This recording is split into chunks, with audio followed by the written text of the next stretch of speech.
The next tip is all about movement. You should really add some movement into your videos to make them a little more lively and engaging.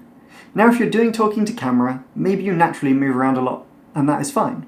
I tend to flail my hands around. But if you don't, consider walking and talking. Now, you don't have to do this outside. You don't have to go walk in the street and start filming yourself like you're doing a vlog. You can do it inside, you can do it anywhere. Just add some kind of movement to it. So part of TikTok's algorithm is that it analyzes the video and sees what's going on within it. And it picks up on certain sections that it likes and it will push those out to more people. So for instance, recently there's been a trend going along where people would burst into a bathroom, phone in the mirror, they'd zoom in, say something, and that would be the end of the video.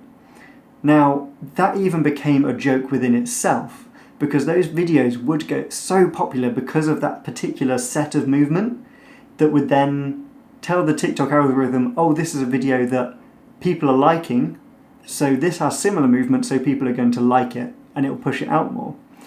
So that's why you need to start adding movement into it, because TikTok will pick that up and go, oh, this has some nice energy to it, we'll push that out to more people, because people like videos that are engaging and have movement.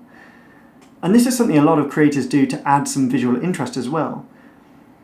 So just move around, make it a bit more dynamic.